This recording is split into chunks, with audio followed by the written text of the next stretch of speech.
Hello, Sky Friends, and welcome to Seasons of Skyrend, Book 4. We're a custom 5e D&D adventure that focuses on the stories of our characters as they seek to change the world, and how the world responds in turn. I am your host and DM, Scott, and you can find me on Twitter at @TheScottBlake.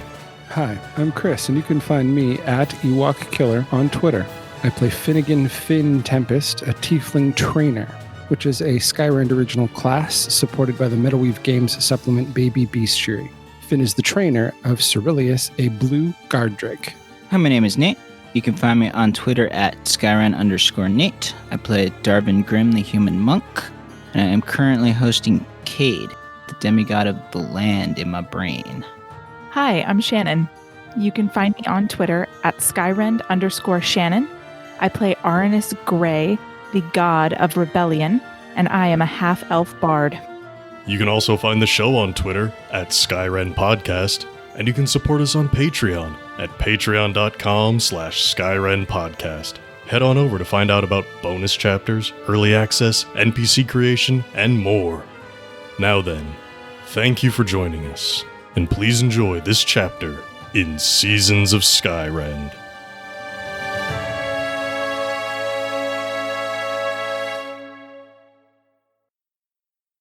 Following an illusory Lynn Jarvis into the contract house, you were met with surprisingly little resistance compared to the forces outside the gates. Ogtrop, the recovering lizardfolk guard, was alone in the throne room and offered no physical resistance. But he did try to warn you. Rather than heed his words, you tied him up and had your allies escort him out. In a hallway exiting the throne room, you found a variety of deterrents, including guards, traps, and a set of anti-magic eyes flooding the corridor with their effects. One of your new allies, Squeak, carries one of those same eyes from outside. Through no small amount of blood and violence, you managed to take out the guards. Finnigan, not willing to risk the anti-magic fields, followed Cerul through the floor to a space between the throne room and the levels below. In this space, he was able to weaken one of the traps in the hallway. Cerul, smelling something familiar, found a drop-off into a dark, cavernous space below. The trapdoors in the hallway above are meant to drop intruders into this space, including an extremely unlucky ally of yours, Sloan. Though he managed to survive the fall, he quickly discovered that he was not alone. Thinking quickly, Finnigan tied a rope to Cerul and lowered the other end down to Sloan. As he was being lifted up, a massive set of teeth snapped around Sloan's midsection, holding him in the air. The rope is taut, and Sloan's pained cries echo up and through the hallway. From below, the sparkling maw of a dragon holds him in place as a giant eye stares up at Finnigan. What would you like to do? Well, I think the first thing Finnegan's going to do is take a breath and relax, knowing that it's only a dragon. Because unlike every other team member, Finnigan and dragons we're good. So, and you might actually ever even hear him say, "Hey, but it's only a dragon. Well then, how are you doing down there?" You're met with a growl and a tug as Sloan cries out. Let my friend go. There's no need to eat him.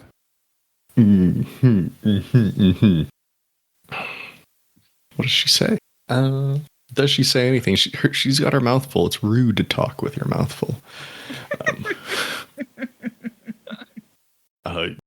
You hear a deep growling voice respond back in Draconic, obviously. Dragon speaking Draconic, and doesn't really care if you understand her or not. And she simply says, "Intruders are meant to be dealt with." And at this, Finnegan would switch to Draconic to respect the dragon, realizing that, talk in their native language is respectful. And I'm fluent in it. I was going to say, if you're fluent in it, it's respectful. Yes. It's pretty much probably all I spoke for a while. And let's see now. Oh, so you're working with the man who runs this place then? Hey, Finnigan. Yes. Roll persuasion. Ah, damn it. You're gonna make me make a roll. Well, I would say diplomacy, but it's not a stat. Yeah. Okay. Persuasion. Just With a 0 bonus. Just got to know how truthful she's going to be with you. I crit. I'll do it. Wonderful. Because you've given her no reason whatsoever to, care about what you're saying. But I think the combination of you speaking Draconic to her certainly helps. You asking this pointed question, which, coming from someone else may be seen as offensive in her eyes. But for some reason, she hears it and wants to defend herself from this accusation. Did you say working with or working for? I said with. Okay. How does she say this? It is a necessary agreement for now. Who are you? Why do you come to me? My name is Finnigan Tempest. I am a friend to creatures and man, and I've come to fight for those who've been oppressed in this town. Well, Mr. Tempest, you have lofty goals. She tugs slightly at Sloan, who is still screaming out in pain. I know, and I'm trying to maintain calm because I've dealt with enough. Finnigan, Finn. I am working on it, son. I'm working on it. A friend, I have not received your name yet. Might you grace me with at least a version of it so I may address you more formally? All of this obviously said Draconic, so she I'm gonna would know that I could pronounce it. Right. I'm going to assume you're speaking to her in Draconic now, because you said you would. She says, I've been known for centuries as Orizaba the Wise. I, Orizaba, might I ask, with the moniker of the Wise, and again, I apologize if this is overstepping my bounds, but why do you work with this man beyond it being beneficial? You are so much greater than him, and he is such a rat. You could do so much more. Ooh, I know how to make this fun. To regain the strength that Yoru was too weak to provide. The years have been difficult. Friend, may I call you a friend as we start to get to know each other? Because I believe I can help you. Do not expect the same courtesy from me yet, Mr. Tempest. I have known many of your kind, and I understand friendship comes slowly. I have traveling with me in my party one who's known to alleviate an ailment that I assume you might be suffering from. Roll another persuasion check. I'll give you advantage because of your first success. Thank you for the advantage, because that's a 16 as opposed to a 9. All right. I do not suffer from this condition nearly as much as I once did. I'd like to tell you a very brief story, if I may. But before I begin, might I ask you to do me the kindness of at least putting my friend down? And why should I do that? Call it a gesture of good faith. The story I'm about to tell you could take a moment, and at the end I'm going to offer you something quite grand, and a gesture of kindness could go a long way in getting it done. He will not survive long once I let him go. Does your friend have enough time for this tale of yours? I best make it brief then, shall I? Yeah. She will release Sloan from her teeth, who then swings in the air, and as blood starts pouring out, he cries out, I need help. Aye, Sloan, I'm coming. We'll take care of you in just a moment. But before I pull you up, I don't want to anger the dragon. I say this in common. Yeah, Sloan does not speak Draconic. He does not know what you're talking about. Fully code switching back and forth now. I go back to Draconic. I travel with the new god of... He goes by the name of Rebellion, but the previous went by Chaos. And this man, again, telling you in the briefest way, has the ability to fully heal the Withering for people who suffer, for creatures who suffer. My own companion who I travel with is a drake, and she was quite overwhelmed with it. And now she roams the land at my side, completely healed. I understand you're probably serving this vile rat that we're here to fight, because he's promised you that he can help you, and he may have helped you to a degree.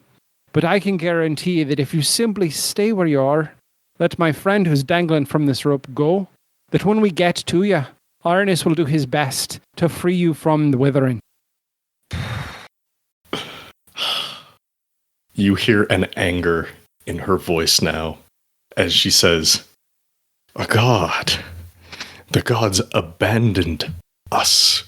We have sought refuge elsewhere. We have found strength elsewhere. Tell your god I do not wish to receive his help." Oh, friend, you're about to make a choice. Granted, you've got your free will, and I understand your frustration with the gods. I've served Yoru. I'm a child of Agnitoi. I have not met, but I have known the worst and the best of all of the gods. And this new god, I've watched them do more for the good of true people on this planet, in this place, than any god I've ever known. So before you make a final decision, I ask, is it really worth the risk of having a god as an enemy? Or can you just sit still for a few moments and let us pass through and do what we must do? If you have so much faith in this god of yours, send him down to me so I may judge him myself. Aye, well, we'll make our way to you, no doubt. But his temperament is going to rely largely on the well-being of my friend dangling from this rope, so might I bring him up? Roll one more persuasion. No more advantage this time. I figured. Yeah. You could not have known that Orizaba was not a fan of gods. Yeah, that's a 2. I will allow you no more further grace than I have shown, Mr. Tempest. And with that, she reaches up a claw, reaches up a hand, easily big enough to grab Sloan full body, and just snips the rope, catches Sloan, and just brings him down to the ground. We'll be waiting for you. I swear, by the chains of Agnitoi, if that boy is not well when we return, you will be dealing not just with the wrath of a god, but mine too. Make sure you'll make intelligent choices between here and now, dragon.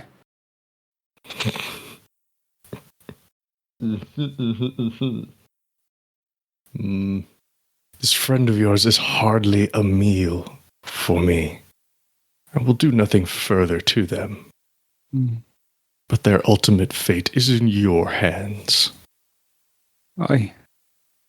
That is an honourable decision. And I will convey that to Arnis, and we'll make our way to you as quickly as I can. To be clear, she wasn't saying this out of fear, like your threat. Yeah, you can't tell if it aware. got through or anything, but just like, no. No, but I can spin it like... Yeah, you absolutely can. You absolutely can. Anything else, Finnigan, that you would like to say to Orizaba the Wise? No, except for to write down her name. Okay. Orizaba. Let me find a place to write it in my notes. Meanwhile, just above this space, Darvin, Arnis, gathered allies, you could hear a dragon roaring and speaking in Draconic So if any of you know Draconic, you certainly heard her half of the conversation. I don't know how well you would have heard Finnigan's, but she is certainly loud enough that her voice carried. Nope. No draconic here. Okay. Rar, dragon. No, you could tell it was language. Lots of rars. You can recognize that a language is being spoken and not just lots of roaring. But wow, that is scary. Maybe. I don't know. That's something. But you're up here in this trapped hallway. You've got the dead guards. You've got some wounded friends. What are you doing up here? Trying to figure out how to get down the hallway to where Darvin is. Just avoid the traps is all. Then yeah, let's do that. Let's avoid the traps. Worked for me. I know. Darvin just ran. Fucking monks. All right. Anyways, if you want to get across without tripping any of these traps, you can make a perception roll for me. Oh God. Okay. Every step isn't trapped. Darvin just happened to not care and ran. And he also didn't know. Oh. 25. Okay, yeah. You're able to pick your way past where the darts are. You're able to pick your way past the crushing pillar area, and you make it to right before where the trap door is. That would drop you down into where apparently a dragon is. And having found a safe path, your allies can follow you. So you don't need to worry about them making all these rolls as well. They certainly knew where not to step because they had seen people get hurt, but they were able to follow you through, at least to that point. I mean, is your goal just to get to where Darvin is? Yeah, pretty much. Okay. Unless I can see an obvious other goal. But No. Just one more perception check to avoid the traps here that would trip the trap door. Because you couldn't see it from all the way on the other side of the hallway. It's the only reason I'm not giving it to you straight out. Clearly I've done my high roll for the night. Darvin, you're already on the other side of these trap doors. They're only about 5 feet wide, Yep, I've done my high roll. So if anybody falls, you could be there to catch them if you want to. Okay. Or to lend a hand. I will be ready to lend a hand. Just want to put that out there in case Arnis slips. I got a 13. Arnis slips. Yeah. Arnis, you're moving forward, making your way through this hall, and Darvin's right there. These dead bodies are right there. Sam, Carolina, they're right here. And then you hear a tink, and you're like, fuck. The trapdoor opens, and you're about to fall down through it. Darvin, you can make a quick athletics check to try to catch Arnis if you want. I do. All right. But I gotta warn you, Arnis, this isn't my strength. Ooh,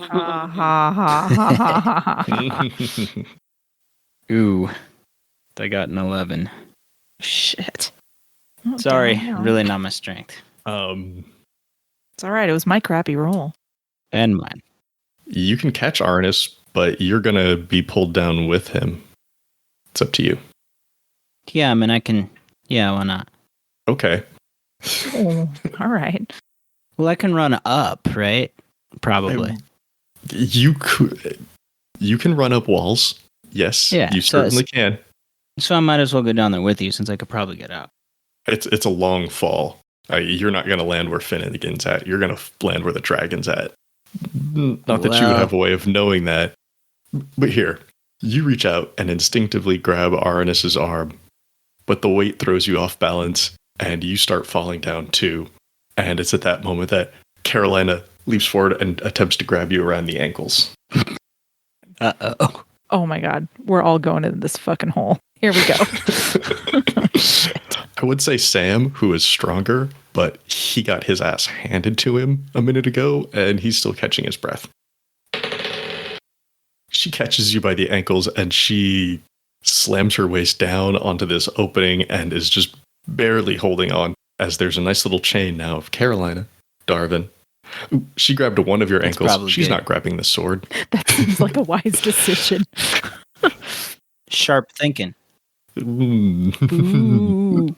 That is why this is a very precarious position here because she can only grab you by the one ankle, and you're being dangled by a leg in this hole. And Aranis, you are hanging from Darvin.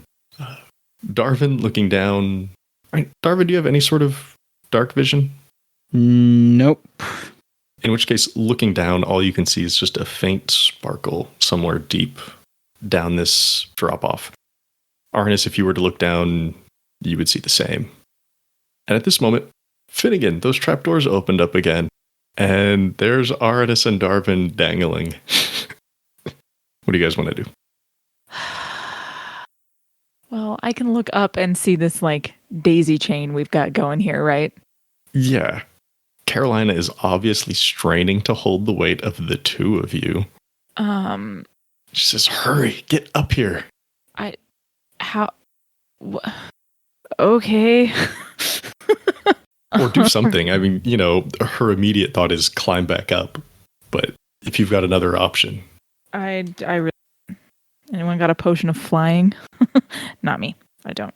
No. Oh! But, you know what I can do? No. I can polymorph. I can polymorph. Wait a minute. Wait. I don't have a player's handbook. Hang on. Polymorph. Somebody see if I can polymorph into a fucking bird. I'm pretty sure you can. Just a moment. I'm opening things up. Here, I'll start trying to go to it too.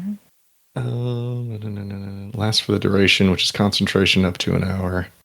Any beast whose challenge rating is equal to or less than your level. So yeah, you could turn into a fucking bird. The game statistics, including mental ability scores, are replaced by the statistics of the chosen beast. It retains its alignment and personality. Limited in actions can perform by the nature of the new form. Can't speak, cast spells, or take any other action that requires hands or speech. You'd still be you. You would just be a bird-brained you. Okay. Crap, I don't really want to leave Darvin here. It's okay. I can figure out how to get back up. You'll be Probably. It'll be much easier when he's not holding on to the weight of a bard. Yeah, I suppose that's true. Okay, so then that's what I want to do. Okay. I want to tell Darvin what I'm doing first. Probably a good idea. Darvin, I'm going to polymorph into a bird. Don't freak out. Smart. What kind of bird? Penguin. No, I think that's not going to end well. I think the bird we've seen the most is an owl, so I'm just going to turn into an owl. Okay. Let me see if I have any stats handy for an owl. Yeah, D&D does indeed have an owl. Challenge rating of 0. You have 1 hit point. Well, I mean, I'm going to polymorph. I'm going to come out of it as soon as I'm on solid ground. You have advantage on wisdom, perception checks that rely on hearing or sight. You do have dark vision. So as you turn into this owl, what color are your feathers? Oh, the last time, I don't know. I would imagine myself as sort of like a tawny owl, kind of like the, little cute multicolored owl, like browns and whites and tans and stuff. As you turn into this owl and take to the air, if you look down, you can certainly see the scaly hide of a dragon. You can see the sparkles. Very big creature down there. But yeah, if you just want to fly back up into that trapped hallway, go right ahead. As I see this animal, as I see the dragon, Arnis goes, "Holy shit!" And it probably just sounds like a big screech from the owl. Holy shit! Sorry. Boo. It's your pun time, not mine. Boo. Arnis, What? was there anything else? No, I just want to be on ground. Okay, so you're going to go back up into the hallway, not stay down here where Finn's at? No, I'm not. I'm not staying down here. All right, you fly back up. Safe and solid ground. You can stay an owl for up to an hour if you wish. No. As soon as I'm on the side of the trapdoor where Darvin was, I'll polymorph back. Okay. Do you want to help Darvin get up? Yeah. Okay. As soon as I mark off the spell slot, so I don't forget. Darvin, with assistance from Carolina and from Arnis, you can roll athletics with advantage. Try to climb back up. Swing your weight back up, and up you go. Okay. 1 second. Got a 13. Ooh. I mean, it's going to be ugly, but I think with 2 pairs of hands pulling you back out, they're not letting go. Neither of them.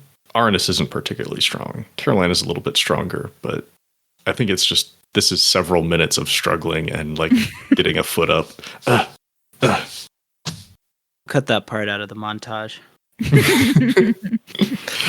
Montages are highlight reel only. We cut that out of the movie version. This is the part where we don't look cool. Don't let audiences see. Yeah. You don't have an official chronicler here to write it down, so it's whatever you tell other people happened. Yep. I always figure that's also Arnis. Yep. I'm not telling him that part. Javier's watching. Squeak is watching. You got witnesses. Hey, guys. Okay. You're back up. Darvin, as you get pulled back up and out of the trapdoor immediately shuts itself again. Because there's no longer any weight on it. And now you're both at the other end of the hallway. You're fine. Your allies will be especially careful. They will go ahead and take the 10-15 minutes to just like tap every part of the floor to make sure they're not tripping things. They've already seen bad things happen. Yup. Finnigan, below the ground, you saw your friends dangle for a little bit. That was scary. Arnis turned into an owl, but they're back up now. What do you and Cerul want to do? The end of this cave is a wall, or is there a door? Well, this space, it's not a cave, because it's definitely a constructed space in between the floors. It continues on for a ways past where the end of the hallway would be. And it looks like it branches out a bit. We joked before starting that this is like an HVAC system. But yeah, it actually is kind of like that. Like, this does allow for air circulation. It does allow for maintenance of things like traps.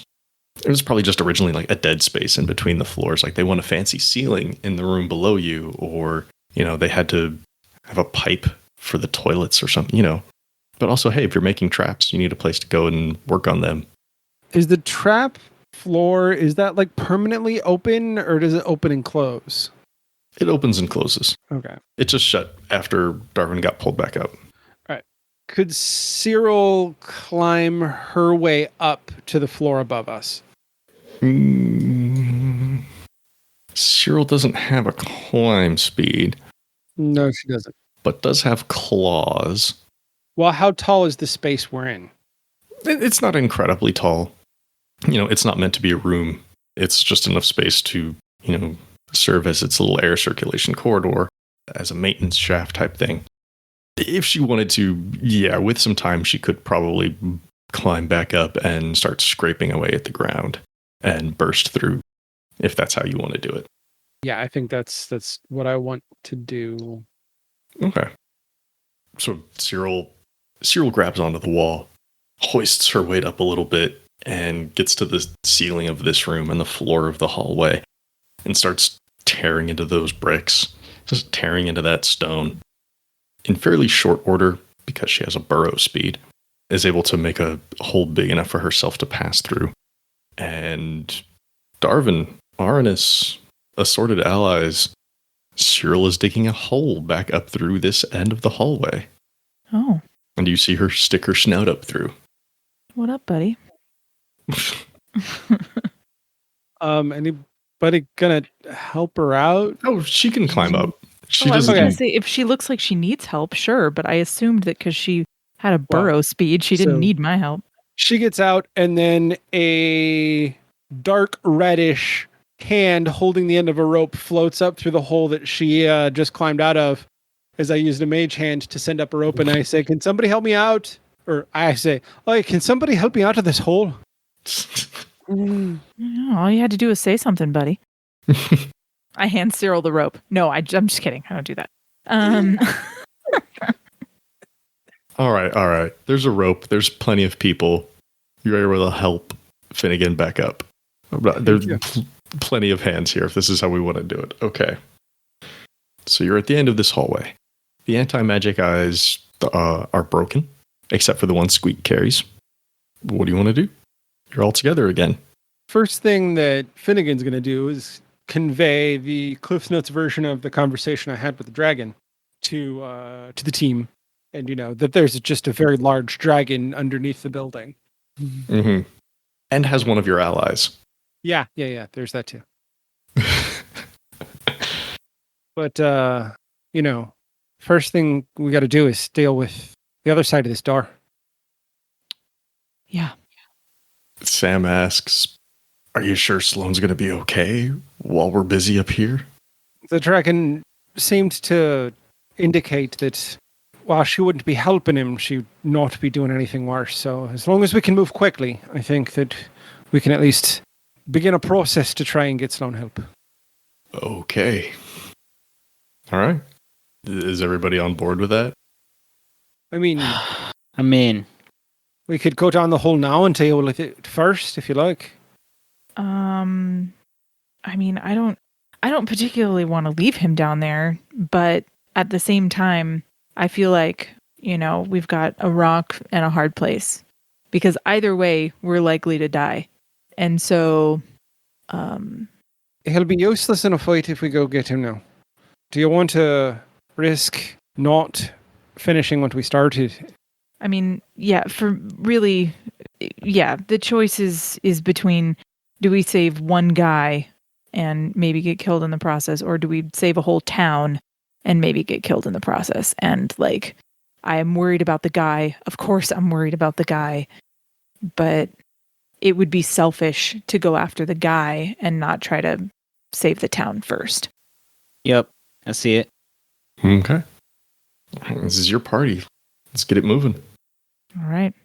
There's a door? Yeah, there's a closed door right in front of you. I want to check it for traps. This is a smart move. Please check it for Darvin, traps. we should check this for traps. Everything else in this room has been trapped. Finn, also, we should check this for traps. Everyone should check this door for traps. While they're doing that, I'm going to... do I want to spend the spell slot?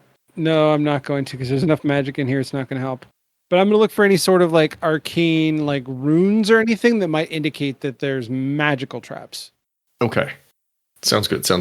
So those of you who want to look for a physical trap, a mechanical type trap on the door, you can roll perception or investigation, because there definitely is a focused act here. Sorry, Finnigan, you finish. Finnigan looking for runes and other magical traps. I think that's going to have to be investigation. Oh, okay. I thought it was Arcana, but I can go with investigation too. That works. Arcana would be understanding what you find. Got it. Okay, which is fine. The stat's the same. Okay, cool. For me, it's the same. So, if you find it, I'll let you know what it is, but you have to find it first. I got a 24 on my investigation. Okay. Arnis, Darvin. Oh, I crit. I got a 12. All right. Darvin, there's just too many heads looking at that door right now. You couldn't get a good peek in. You're just there behind Arnis and Finnigan, who are examining this door very closely. And yes, Arnis and Finnigan, you both find something. Arnis, you're checking this door out, and it is most assuredly trapped. And it is designed to go off as soon as you try to open this door. There are mechanical elements to it. But Finnigan, what you find is that there are also runes etched into part of the door frame that would magically seal the door if it's tripped, and possibly set off some sort of effect. You can't tell specifically what type of effect it is, but something that would affect at least this area immediately in front of the door and potentially throughout the hallway. All right. I convey this to the team. Mm-hmm. So there is both a magical effect and a mechanical effect trapping this door. Mm-hmm. Mm-hmm. Yep. You could potentially use Arcana to disable the magical portion of it. And then if you have some thieves' tools, that'd be a good way to disable the mechanical portion of it. Failing that, it would I got it. be like a dex check. Would Dispel Magic get rid of it? Yeah, Dispel Magic would definitely undo, or at least suppress, any magical part of this trap for a while. Finnigan takes a moment and he kind of tightens the buckles on his outfit, making sure everything's set and ready. And he says, Oi, so here's the plan. I'm going to cast a spell to get rid of the magic on the door. And then we're all going to step back as far as we can, as safe as we can. I'm going to use the mage hand. And I'm going to open the door from a distance. So whatever mechanical thing that would go off, goes off and doesn't hurt us. Okay. Sounds good. Unless there's any objection to that. Just don't step onto those trapdoors. Oh, yeah. There's that. You'll be fine. You'll be fine. Okay. So, I think I actually have a description.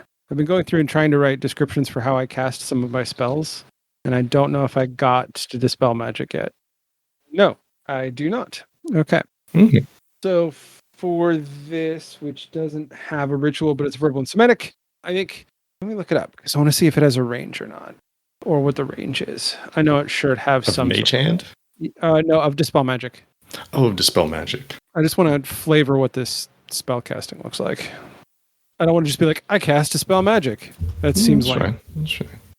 It's 120 feet. Cool. So Jesus. we all step back as far as we safely can to not fall in the trapdoor. And I kind of step to the front of the group, which is very rare because I'm a glass cannon. You don't see me do this often.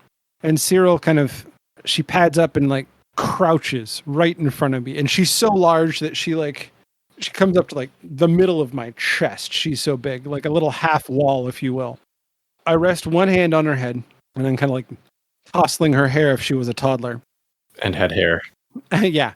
Absentmindedly, as I take out my wand and I hold it kind of aloft, like pointed toward the door in a kind of downward angle, spinning it in semicircles, and I start chanting a very short phrase in Draconic that just is simply dispel. It's just like literally this word over and over again.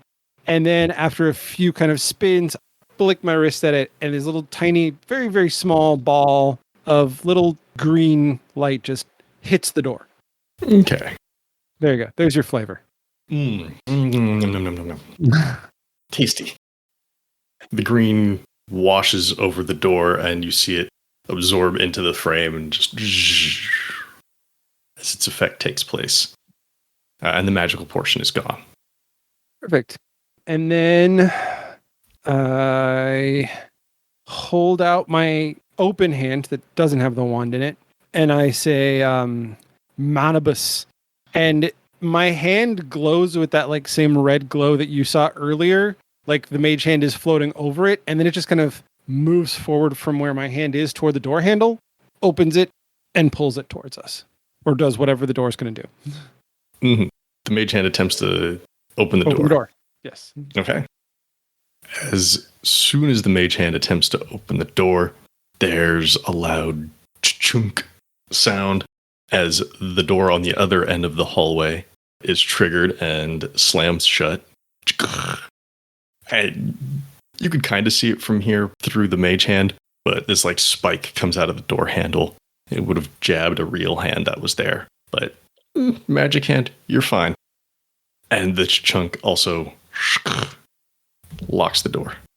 The trap's been tripped, but the door is now locked. The door's not locked. Mm-hmm. What's the door made out of? Door. Is it wood? Is it Wood. stone? Is it wood? Is it diamond? What is it? What is it made out of? Diamond door. Jeez. Let's see. This is a door leading into a vault room. So it's not a metal door. It's still a wooden door, fairly thick from the looks of it, but it does have a lot of metal like straps and rivets across it to help reinforce the door. Is anyone in the group good with locks? Nope. Oh, we got rid of them. Well, I guess it comes to me then again. If you want, the only ally I think who could offer any assistance with the lock would be Carolina. But she would probably just like try to cut the door open before she tries sticking a claw in there to unlock something, especially after seeing a needle poke out and stab the magic hand. Like, well, I always say when it comes to magic, if you don't use it, you might as well die anyway. So I walk across the open field where we were all standing, and I lay my open left hand over the lock, and in Draconic I say Patenibus, which is Latin for unlock, and I cast knock. Knock, knock, knock. Which, let's just go ahead and read this real fast. You're going to tell me it doesn't work. Choose an object that you can see within range. The object can be a door, box, chest, set of manacles, padlock, or another object that contains a mundane or magical means that prevents access. A target that is held shut by a mundane lock or that is stuck or barred becomes unlocked, unstuck, or unbarred. If the object has multiple locks, only one of them is unlocked. And if you choose a target that is shut with arcane lock, that spell is suppressed for 10 minutes, during which time the target can be open and shut normally. When you cast a spell, a loud knock audible from as far away as 300 feet emanates from the object. Which I think is just the best part of it. It is the best part. There's no subtly casting this spell. So you cast this spell, and the door does unlock, but it sounds like Orizaba herself reached up and just banged on the door.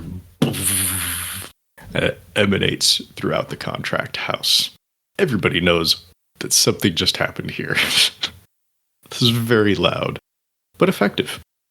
And with the door now open, I gesture for the rest of the group to follow through the door. Because I'm not going first. Squishy. All right. Who's going in?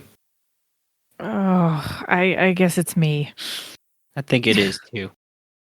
Bards make great tanks. Well, I think at this point, Darwin and I are tied for AC, so... That's true. We could sneak in together. Okay.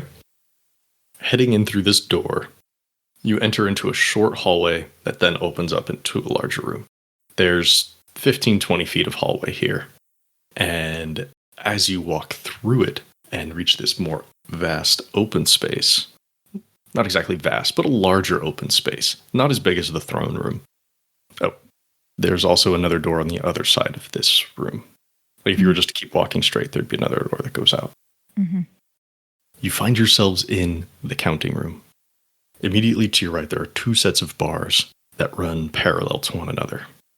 In between them is an ancient maple wood desk covered in leather-bound ledgers, small stacks of coins, quills, a few loose papers. And on the other side of the second set of bars is the vault room itself. There are piles of coins and bars of precious metal. At the desk is Lynn Jarvis. It's not the same illusory Lynn Jarvis you've been following prior. Definitely appears to be solid. He puts down his pen, brushes himself off a little bit, just gives a little down the front of his shirt.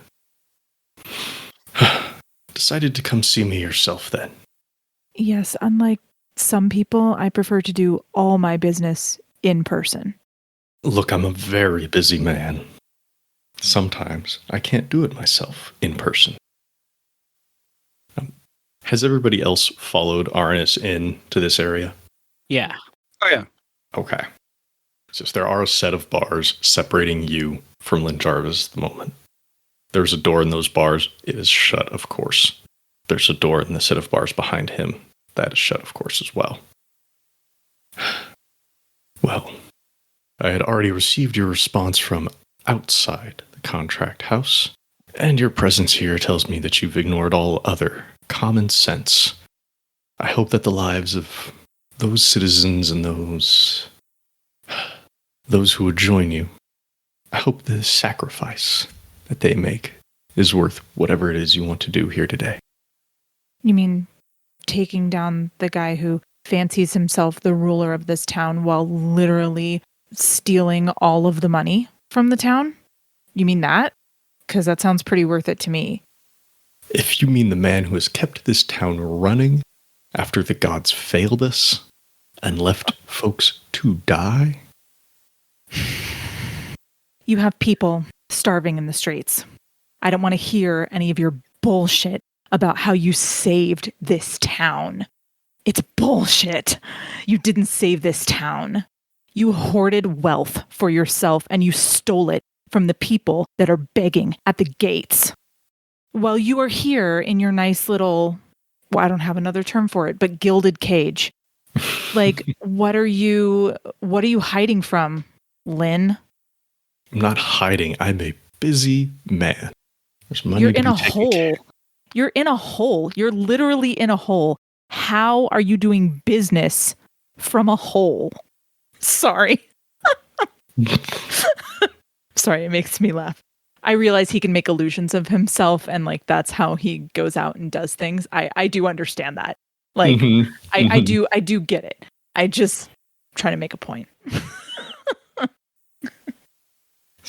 My time and my focus is better spent here, dealing with the problems at hand, and then letting others take care of business out there.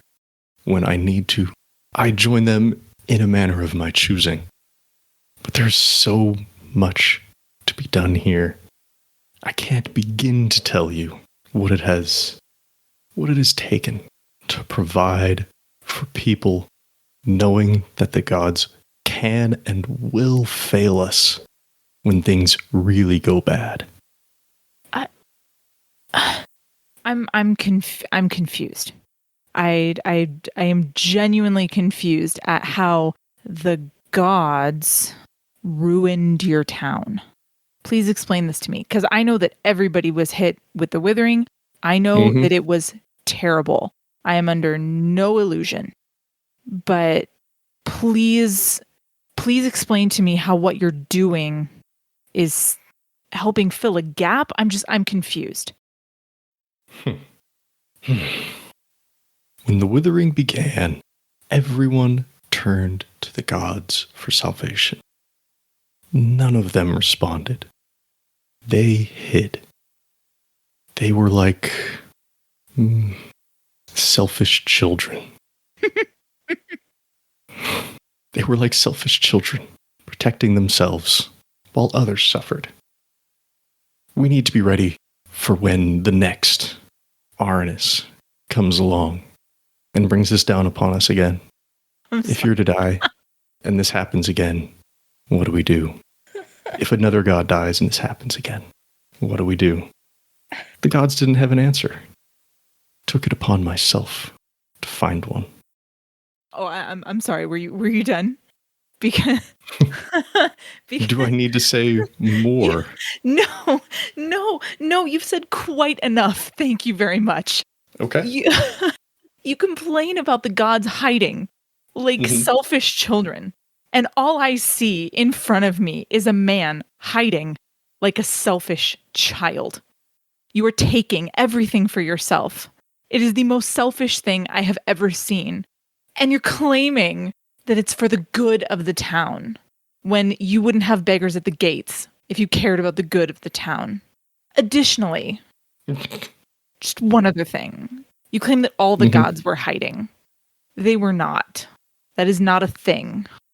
So you can claim it all you want, but I know they were not. I witnessed gods helping people. And you don't have to believe me. And I don't care if you do. But you don't get to claim that they all hid like selfish children. If they weren't hiding, then where were they? Where was Adaris? Where was Agni Tai? Where was Yoru? The only one who showed his face was Coram. And that wasn't to provide answers. It was to put us down. Frankly, if the only response is to kill the patient, we don't need the gods. And with that, we'll bring this chapter to a close. But the story will always continue. Thanks again to all of our Patreon patrons for your support. If you'd like to become a patron, go to patreon.com/Skyrend podcast and pick out a level that's right for you. Before we go, I'd like to give special thanks to everyone at the $5 and up tiers. At the $5 City Council level, thank you, Shannon DeMello. At the $10 Mayor level, thank you, Christopher DeMello. At the $15 Governor level, thank you, Paul Calicott, Phoenix Bryan, and Sierra Jones. Thank you for listening to this chapter in Seasons of Skyrend. If you like what you heard, please leave us a 5-star rating and review on Apple Podcasts or wherever you find us. If you want to chat, we're on Twitter at Skyrend Podcast. You can join our Discord server, or you can email us at skyrendpodcast@gmail.com. You can also find us online at skyrendpodcast.com. As always, thanks to Daryl Barnes for creating our theme music. You can find them on Twitter at DarylBarnes_. We also want to thank the talented at Gabby_Desu on Twitter for our fantastic podcast art. Thanks again for joining us. We'll see you next time on Seasons of Skyrend.